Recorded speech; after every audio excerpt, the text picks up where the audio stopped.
Hello dear students, once again welcome you all to the Bishop Academy online classes. Today we understand about economics for class 9th and it is our third part of this chapter, that's name is the story of village Palampur. So dear students, our today's topic is the distribution of the distribution of land between the farmers. इसका थोड़ा सा concept last video में भी मैंने आपको समझाया था. And after that we understand about the who provides the labour and the capital requirement for the farming. ये तीन टॉपिक हमारे आज के इस वीडियो के रहते हैं. सो सबसे पहले हम स्टार्ट करते हैं the distribution of land between the farmers. तो देखा जाए तो कहता है we have already seen that the land is an important factor of farming. हमें पता है कि फार्मिंग एक्टिविटीज को परफॉर्म करने के लिए लैंड एक इंपॉर्टेंट फैक्टर के रूप में नजर आता है. यानी बिना लैंड के तो फार्मिंग एक्टिविटीज किसी भी हाल में कोई नहीं कर सकता था. But the distribution of land between the farmers is not always equal. जो डिस्ट्रीब्यूशन है फार्मर्स के बीच में, जो फार्मर एक और फार्मर दो के बीच में जो लैंड का डिस्ट्रीब्यूशन है वो दोनों यानी कि अगर देखें तो कभी इक्वल नहीं रहा है, सेम नहीं रहा है. फिर भी कहते हैं some farmers may have not a sufficient land for their livelihoods. कुछ फार्मर्स ऐसे होते हैं जिनके पास अपनी लिविंग्स को मेंटेन करने के लिए सफिशिएंट लैंड नहीं होता, यानी कि उनके पास इतनी जमीनें नहीं है जिससे वो प्रॉपरली अपनी फूड की रिक्वायरमेंट को कंप्लीट कर सके या फिर लिविंग से रिलेटेड सारे कॉन्सेप्ट को फुलफिल कर सके. फिर ये भी कहता है the distribution of land is also affect the agricultural production and the income of the farmer. जो लैंड डिस्ट्रीब्यूशन होता है वो क्या करता है, फार्मर की जो इनकम होती है और साथ ही साथ जो प्रोडक्शन होता है उन दोनों को अफेक्ट करने का काम करता है. कैसे करता है, कहता है when we look the land distribution pattern in the Palampur village. अगर हम पालमपुर विलेज में ही एक कंपैरेटिव स्टडी कर ले, देखें तो हम पाते हैं क्या, we find the nearly one third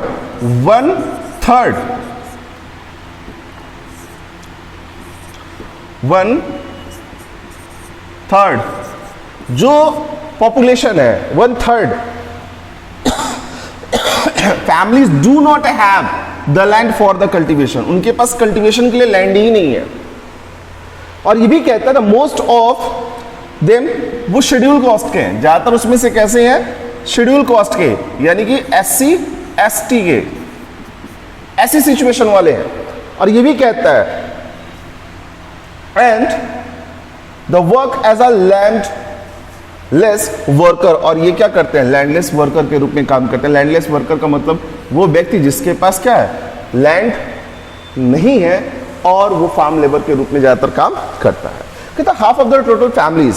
अब यहां पे कह रहा है कि आधी फैमिली जो है the possess less than the 2 hectare per families land. अब जो बाकी फैमिलीज है उनके पास की कंडीशन क्या है, उनके पास जो लैंड है वो 2 हेक्टेयर से क्या है, कम है, जो कि सफिशिएंट नहीं है उनकी अपनी लिविंग को मेंटेन करने के लिए. Does not the provide the sufficient income for to the farmers families for its living. जो उनकी लिविंग्स के लिए सफिशिएंट इनकम को प्रोवाइड नहीं करता. सिर्फ सफिशिएंट इनकम मतलब जो उनकी जरूरतों को आसानी से पूरा कर सके, ऐसी कंडीशन में लैंड नहीं है. अभी देखा जैसे कि हमने देखा कि 1/3 ऐसे हैं जो शेड्यूल कास्ट के लोग हैं जिनके पास लैंड ही नहीं है और वो लैंडलेस वर्कर के रूप में काम करते हैं, यानी कि वो फार्म वर्कर के रूप में ज्यादातर काम करते हैं. और हाफ फैमिलीज ऐसी हैं जिनके पास लेस देन 2 हेक्टेयर या 2 हेक्टेयर के अप्रॉक्स जमीनें हैं जिससे वो अपनी प्रॉपर जो रिक्वायर्ड लिविंग थिंग्स होती है उसको फुलफिल नहीं कर पाते. और साथ ही साथ ये भी आगे कहता है,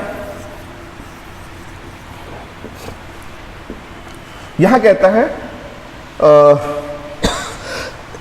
hence they are called the marginal farmer. अब ये जो 2 हेक्टेयर से कम वाले जो फार्मर्स हैं वो क्या कहते हैं, अपनी रिक्वायरमेंट को पूरा पर नहीं कर पाते, इस वजह से उन्हें मार्जिनल फार्मर कहते हैं.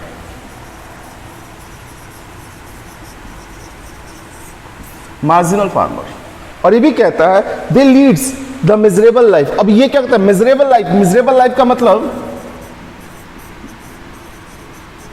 ये क्या करते हैं, ऐसी लाइफ को जीते हैं जिसमें हर चीज के लिए उनको क्या करना पड़ता हो, सफर करना पड़ता हो, या फिर वो चीजों को जो अपनी लिविंग्स की रिक्वायरमेंट है या फिर अपनी जो रिक्वायरमेंट उनको फुलफिल करने के लिए उन्हें टाइम लगता हो, या यूं कह सकिए सेक्रीफाइंग वाली लाइफ को ये सर्वाइव कर रहे हो। फिर आगे भी कहता है they leads the miserable life, the many of the farmers who own the more than 2 hectares land, they do not lead the comfortable life। कहता है कि कुछ ऐसे ही फार्मर जो क्या कर सकते हैं, जिनके पास क्या है 2 हेक्टेयर से थोड़े से ज्यादा लैंड है, वो क्या करते हैं, they do not lead the comfortable, वो भी क्या है कंफर्टेबल लाइफ को सर्वाइव नहीं करते हैं। फिर कहता था there the family size is big, Palampur में क्या फैमिली की साइज बड़ी है, और साथ ही कहता है and because of the poverty they are unable to adopt the new method of the agriculture. Poverty की सिचुएशन, यहां जो कहने का सेंस ये है कि अगर मान लीजिए क्या है, हम न्यू मेथड की बात करते हैं, तो न्यू मेथड के लिए सबसे बड़ी चीज क्या चाहिए, हमें इन्वेस्टमेंट चाहिए, और कंडीशन ऐसी है कि फार्मिंग एक्टिविटीज में सारी चीजें एज यूजुअल हो जैसा हम प्रेडिक्ट करते हैं, ये पॉसिबल नहीं है। तो कहीं ना कहीं क्या करना पड़ता है, हम इस चीज को लेके यानी नए तरीके के इन्वेस्टमेंट को लेके थोड़ा सा अनसिक्योर होते हैं, इस वजह से हम ज्यादा इन्वेस्टमेंट करने की तरफ मूव नहीं करते। फैमिली भी बड़ी है, बिग फैमिलीज होने की वजह से क्या है, जब बिग फैमिलीज होती है तो इसकी वजह से एक सिचुएशन ये आती है कि हम डिसीजन लेने में थोड़े से क्लियर नहीं होते, कंफ्यूजन हमारी बनी रहती है कि हम डिसीजन ले कि ना ले, क्योंकि वहां पे चांसेस होते हैं लॉस एंड गेन के भी, लॉस के चांसेस होते हैं ज्यादा, जिससे आपको लगता है कि हमारी निगेटिविटी ज्यादा हावी हो जाती है उससे, तो थोड़ी सी प्रॉब्लम बनी रहती है। अब यहां पे कहता है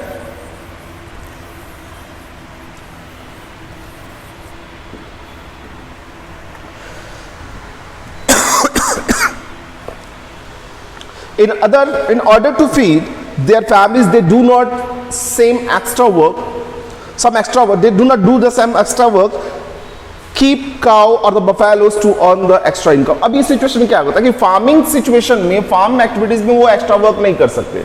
जब एक्स्ट्रा वर्क नहीं कर सकते तो वो क्या सोचते हैं, वो काऊ वगैरह को या बफेलो वगैरह को क्या करते हैं, पेट फार्मिंग करना शुरू करते हैं, और इनके थ्रू होने वाले प्रोडक्टिविटी से वो क्या करते हैं, हाँ एक्स्ट्रा इनकम लेने का काम करते हैं।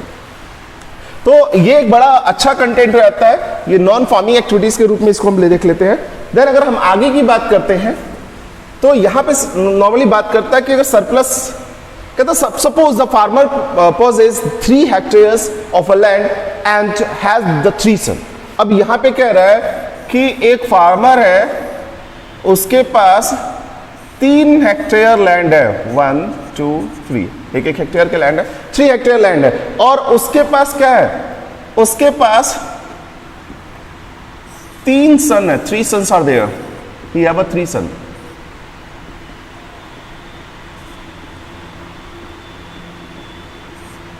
अब वो डिस्ट्रीब्यूट कर देगा ना इनके बीच में।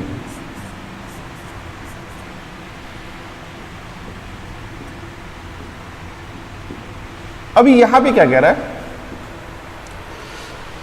After his death the land is divided among the 3 sons। उसके मरने के बाद, फार्मर के मरने के बाद, जो फार्मर था उसके मरने के बाद उस लैंड को उसके बच्चे क्या करेंगे, 3 पार्ट में डिवाइड कर लेंगे, 3 पार्ट में डिवाइड करेंगे। दस the gain all the 3 farmers, sorry each one now get the 1 hectare, और सबको क्या मिल जाएगा, 1 हेक्टेयर जमीन मिल जाएगी। भैया पहले को ये मिल जाएगा, दूसरे को ये, तीसरे को ये मिल जाएगा।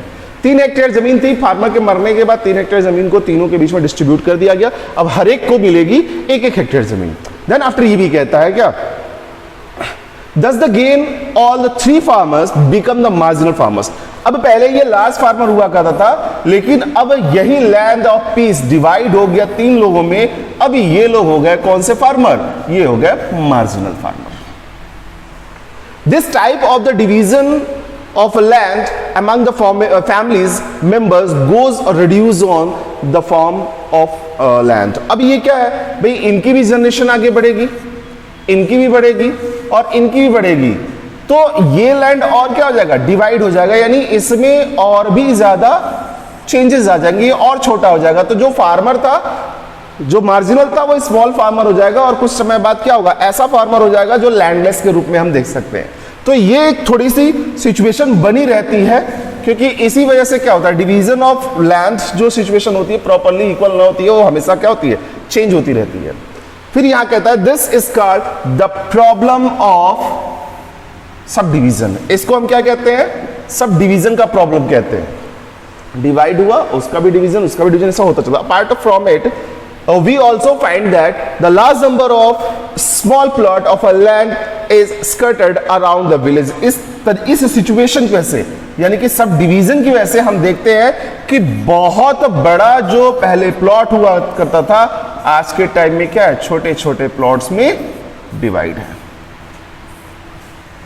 यही एक रीजन है। फिर ये भी कहता है this is known as a formation fragmentations of land. इसको क्या कहते हैं, फ्रेगमेंटेशन ऑफ लैंड कहते हैं। कहता है it's also reduce the productivity and increase the cost of the farming. अभी क्या होता है, पहले हम इस पूरे फॉर्म पे क्या करते, प्रॉपर सिंगल एक्टिविटीज करते थे, तो यहां से प्रोडक्टिविटी हमारी अपनी रिक्वायरमेंट से बेहतर होती थी। लेकिन अब छोटे छोटे ये फॉर्म में कन्वर्ट हो गए, तो क्या हो गया, इनसे जो मिलने वाली प्रोडक्टिविटी है अब क्या हो जाएगी, वो हो जाएगी लो।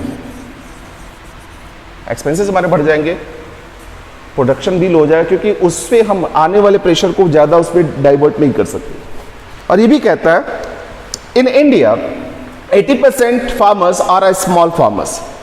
मतलब 80% जो फार्मर हैं ऐसे फार्मर हैं जिनके पास बहुत ही कम, मतलब लेस देन 2 हेक्टेयर या उससे भी कम क्या है, फार्म्स हैं या लैंड ऑफ पीस है, जहां पे वो फार्मिंग एक्टिविटीज करते हैं। And they cultivate the 36% cultivated area. और इस वो टोटल एरिया का 36% एरिया ही क्या करते हैं, कल्टीवेट करने का काम करते हैं, जहां पे वो प्रोडक्शन एक्टिविटी करके अपनी रिक्वायरमेंट को फुलफिल करते हो। देन आफ्टर ये भी कहता है on the other hand 20% farmers are the medium and the large farmers. अब 80% ऐसे फार्मर जो क्या है, स्मॉल है, और वहीं पे 20% फार्मर ऐसे हैं जो किस तरीके के हैं, मीडियम है और लार्ज फार्मर के रूप में देखे जाते हैं। आगे अगर देखें, अभी यहां एक नया कंटेंट आता है, हु प्रोवाइड, जो आपका नया कंटेंट है, हु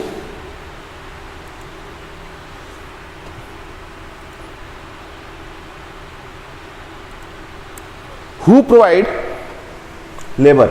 लेबर कौन देता है भाई, लेबर कौन देगा, सबसे बड़ी चीज apart of from land, sorry apart from land की जब बात करते हैं, तो यहां पे लेबर देने वाला वो व्यक्ति होता है जो ज्यादातर क्या होता है, या तो स्मॉल फार्मर होता है या लैंडलेस लेबर होता है। तो कहता है अ labour who work, just a second, slide तो चेंज नहीं हो गई।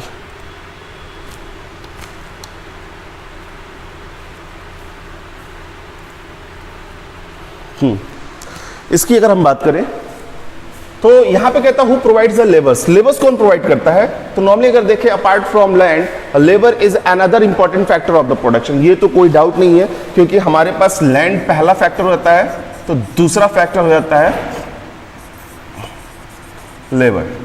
ये दो चीजें ऐसी हैं जो फैक्टर ऑफ प्रोडक्शन के लिए बड़े इंपॉर्टेंट कंटेंट के रूप में देखी जाती है। कहता farming activities required the great deal of the land hard work. Farming activities की अगर बात करें तो ये सबसे बड़ी चीज क्या, ये हार्डवर्क की रिक्वायरमेंट रखती है, यानी कि जब हार्डवर्क होगा तो फार्मिंग एक्टिविटीज को हम प्रॉपरली तरीके से मेंटेन कर पाएंगे, ज्यादा मेहनत करने की जरूरत होती है। फिर ये भी कहता now the question is who provide the labour for the farming in India, Indian village.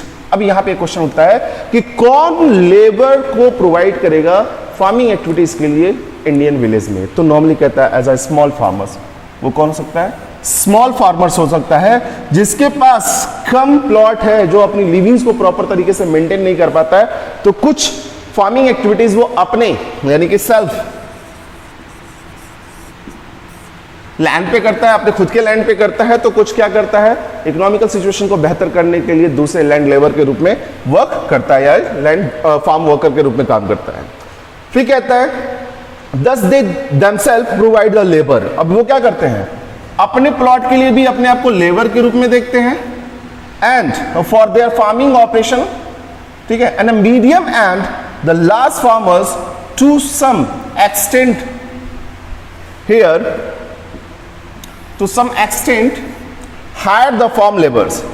क्या करते हैं, अब जो फार्मर्स होते हैं, जो मीडियम और लार्ज फार्मर है, वो क्या करते हैं, लेबर को हायर करने का काम करते हैं। अब यहां पे थोड़ा गौर करिएगा, लैंडलेस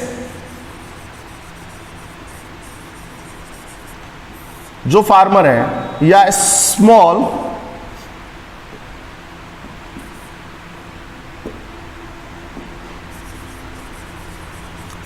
फार्मर है, ये दोनों, स्मॉल फार्मर तो अपने फार्म पे तो काम करता ही करता है और कई बार जरूरत पड़ने पे वो दूसरों के खेतों में भी काम करने का काम करता है, और लैंडलेस फार्मर तो मजबूरी है उसके पास, क्योंकि उसके पास फार्म ही नहीं है, उसके पास क्या है, लैंड ही नहीं है जहां पे वो फार्मिंग एक्टिविटीज को परफॉर्म कर सके। लेकिन वही कहता है कि जो मीडियम और लार्ज स्केल के फार्मर होते हैं वो क्या करते हैं, ज्यादातर फार्म एक्टिविटीज के लिए लेबर्स को हायर करते हैं, यानी उन लोगों को हायर करते हैं जो फार्म एक्टिविटीज को ठीक तरीके से कर पाते हैं। और ये लोग कौन हो सकते हैं, या तो लैंडलेस लोग होते हैं या तो स्मॉल फार्मर होते हैं। कहता who works the farm as a farm labour, काम कौन करता है फार्म लेबर के रूप में। तो यहां पे कहता है farm labours generally come to two sources, first landless families, यानी कि वो फैमिलीज जिनके पास अपनी कोई जमीनें नहीं है, और दूसरा कहता है द मार्जिनल फार्मर, यानी कि वो फार्मर्स जिनके पास 2 हेक्टेयर से कम क्या है, प्लॉट है। तो इन दो जगहों से आती है। और कहता from the labour are the paid wages by the farmers, farm labourers are paid by the wages by the farmers whose land they work. कहता है कि इनको जो मिलने वाला एक्स्ट्रा इनकम जो होता है, जिसके लैंड पे ये वर्क करते हैं, कौन, लैंडलेस फार्मर या फिर मार्जिनल फार्मर जब वर्क करते हैं, तो उस लैंड पे यानी फार्मिंग एक्टिविटीज को परफॉर्म करने की वजह से इनको मिलता है इनकम या वेजेस मिलते हैं। और ये वेजेस किस रूप में देखे जाते हैं, इनके लिए एक्स्ट्रा इनकम के रूप में देखे जाते हैं। तो ये हो गए कौन, ये वो लोग हो गए जो फार्मिंग एक्टिविटीज को परफॉर्म करते हैं। आगे भी कहता है to the farm labourers by the farmers we find wide differences in the wages paid to the labours. अब यहां पे कह रहा है कि फार्मिंग एक्टिविटीज की सिचुएशन की बात करें तो हम क्या करते हैं, फार्म लेबर्स जो होते हैं उनके जो लेबर वाली सिचुएशन होती है उसमें बहुत ज्यादा डिफरेंसेस पाते हैं। क्यों डिफरेंसेस पाते हैं, अगर देखा जाए तो जो मेल पर्सन होता है उसको मिलने वाला जो लेबर होता है वो ज्यादा होता है as compare the female labours. या तो we find wide differences in the wages paid to the land farmers, these may vary from the region to region. अब ये यहां पे कह रहा है कि ये जो वेजेस होते हैं वो रीजन टू रीजन क्या होते हैं, अलग होते हैं, and from crop to crop और क्रॉप टू क्रॉप्स, यानी कि जैसा हम प्रोडक्शन करते हैं उसके हिसाब से, कौन सा प्रोडक्ट लगा रहे हैं उसके हिसाब से उसका क्या पेमेंट होना चाहिए, उसमें वो हार्डवर्क कैसा होता है। एंड रीजन टू रीजन यानी क्षेत्र वाइज अगर देखें तो यूपी में कुछ और मिलता है, महाराष्ट्र में कुछ और मिलता है, पंजाब में कुछ और मिलता है, इस तरीके से पेमेंट मिलते हैं। ठीक है, तो सम टाइम दीज में even very from one form activities to another form activities.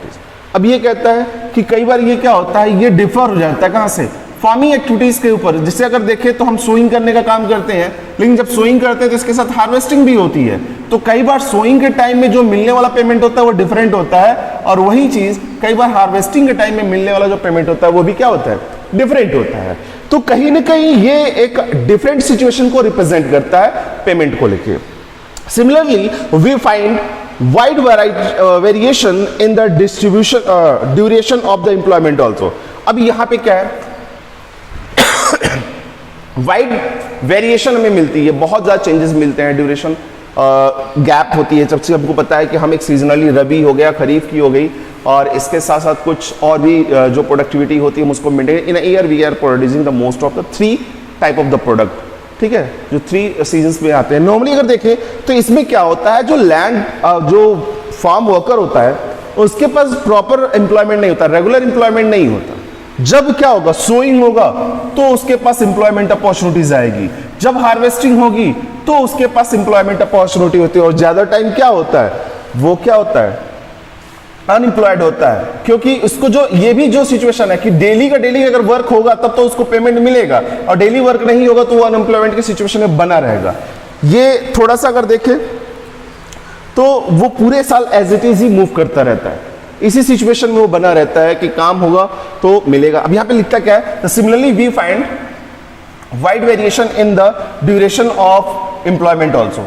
These can be 3 broad form of the employment. ये अगर देखें तो ये जो एम्प्लॉयमेंट की सिचुएशन उसमें 3 में से एक ये भी है, और ये भी कहता है from the laborers may get employment either on the daily basis on the particular farm activities। अब यहां में मैंने कहा कि डेली बेसिस की सिचुएशन मान ली तो कोई किसी ने हायर कर लिया, सबको नहीं मिलता है डेली बेसिस वाली सिचुएशन, लेकिन ज्यादातर क्या होता है पर्टिकुलर फार्म एक्टिविटीज बेसिस पे क्या काम कर रहा है, सोइंग कर रहा है तो उसकी सिचुएशन के हिसाब से, हार्वेस्टिंग हो रही है तो उसके सिचुएशन के हिसाब से उसको क्या कहता है, जॉब अपॉर्चुनिटीज दी जाती है।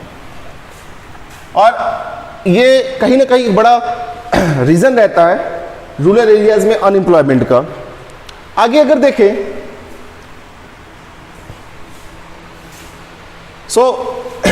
जस्ट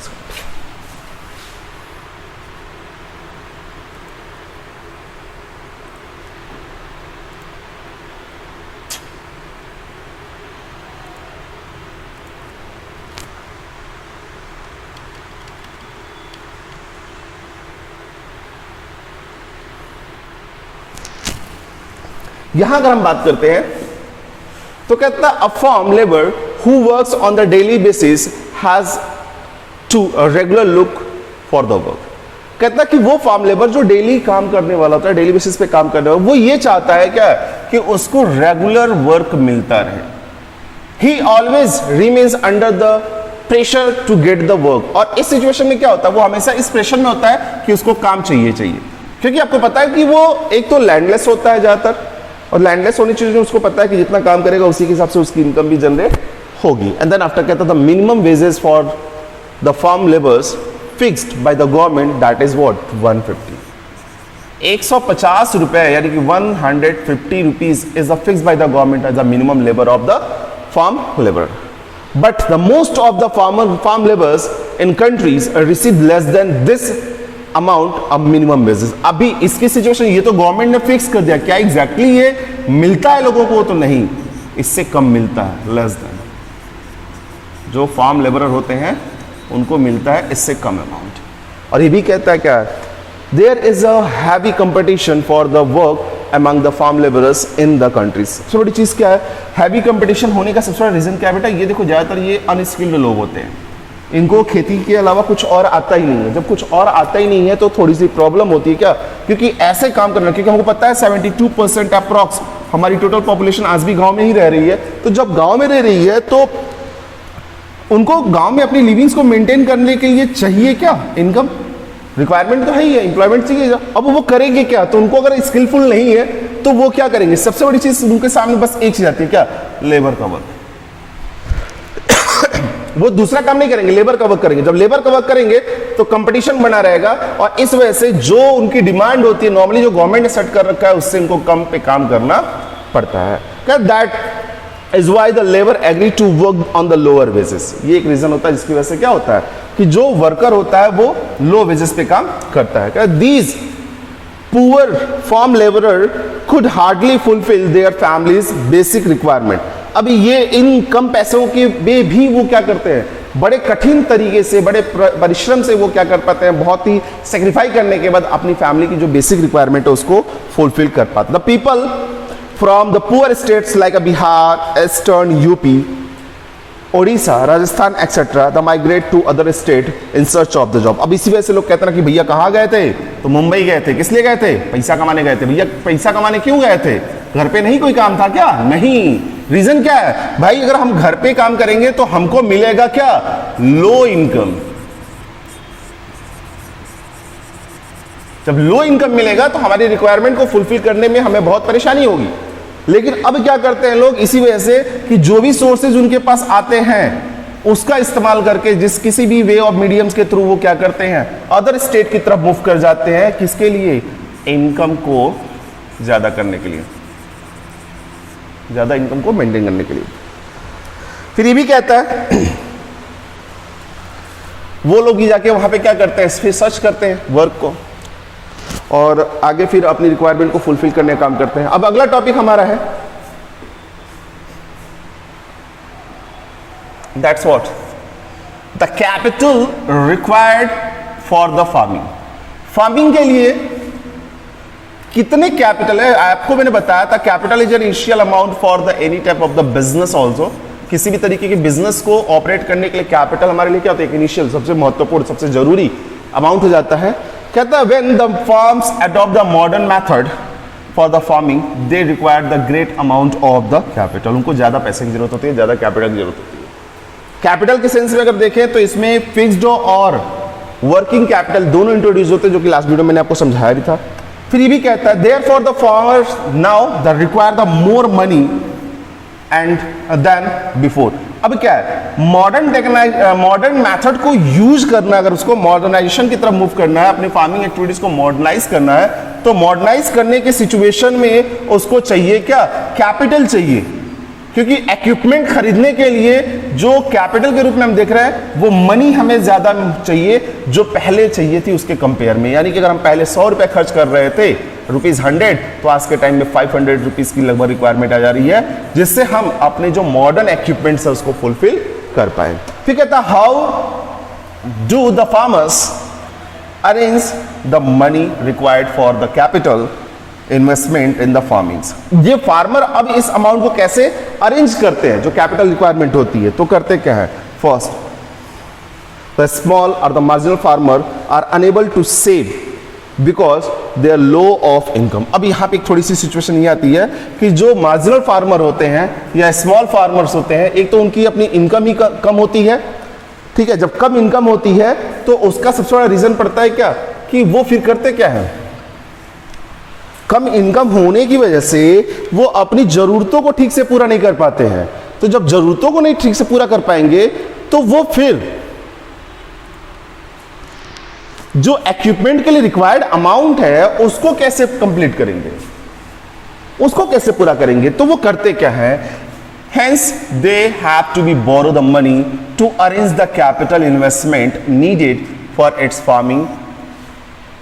क्या है कि कह रहा है कि वो फिर क्या करते हैं, बोरो करते हैं, उधार ले लेते हैं भाई किसी से, जो मनी लेंडर वगैरह होते हैं, जो पैसे देने का काम करते हैं, पैसे को सर्कुलेट करने का काम करते हैं, उन लोगों से ये पैसे उधार ले लेते हैं। और उधार लेने के बाद जो कैपिटल इन्वेस्टमेंट की रिक्वायरमेंट होती है नए मेथड को अडॉप्ट करने के लिए, उसकी रिक्वायरमेंट को पूरा करने का काम करते हैं। The poor farmers borrow the money mainly 3 sources. First the village money lender, गांव में जो मनी लेंडर होते हैं, या लार्ज फार्मर जो बड़े फार्मर्स होते हैं और उनके रिलेटिव्स होते हैं, और तीसरा ट्रेडर्स यानी जो बिजनेसमैन होते हैं। थोड़ा सा इसको ध्यान समझिएगा।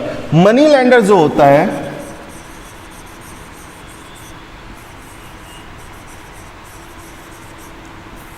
ये वो बंदा होता है जो मनी को सर्कुलेट करने का काम करता है। ऐसे सिंपल से होने से पैसे देना सूद ब्याज पे, जिससे आपने सुना होगा, वो ज्यादा ये काम करता है। और इसका इंपैक्ट क्या होता है कि इसको मिलता है मनी के बदले इंटरेस्ट।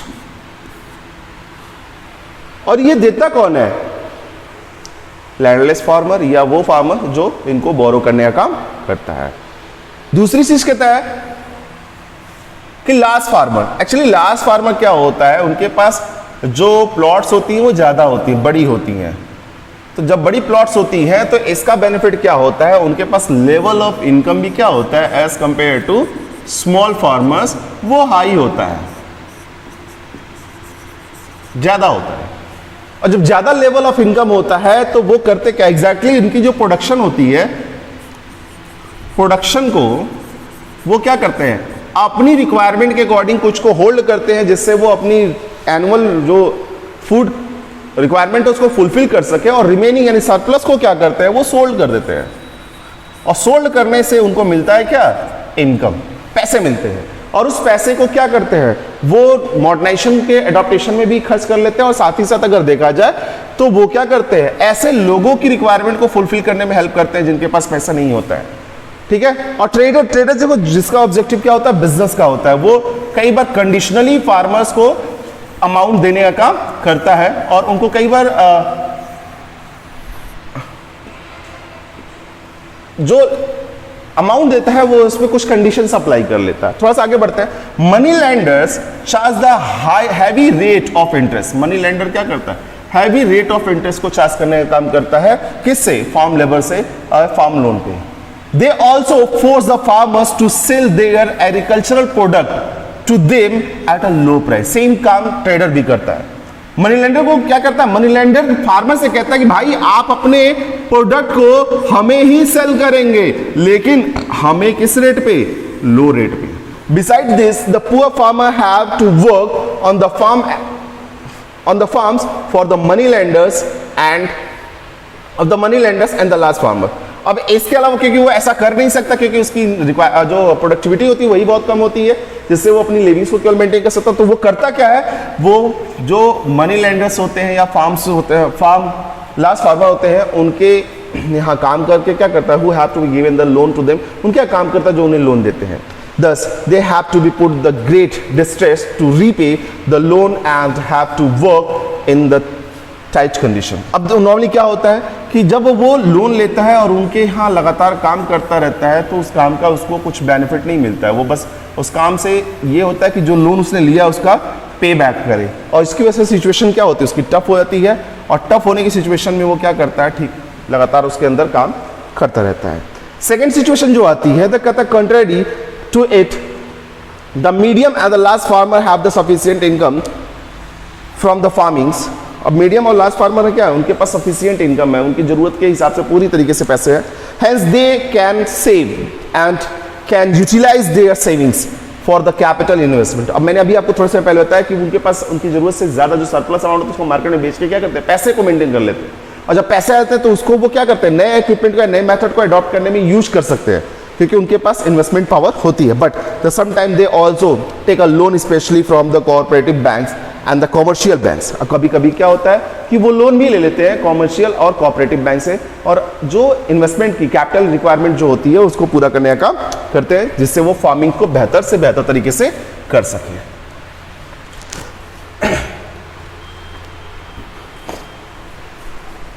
आगे अगर बात करते हैं तो जो कहता समरी ऑफ द स्टोरी। अब जितनी स्टोरी हमने पढ़ी उसकी समरी क्या है? पहली चीज आती है कि there are 3 important factor of production, farm production, जैसा लैंड, लेबर और कैपिटल। फार्म एक्टिविटीज यानी फार्म प्रोडक्शन के लिए 3 इंपॉर्टेंट फैक्टर होते हैं, जिसमें अगर देखें तो पहला हमारा लैंड, दूसरा लेबर और तीसरा कैपिटल की जरूरत होती है। सेकेंड पॉइंट कहता है the labour is the most important factors of the production because of the large size of the population. A large number of the people are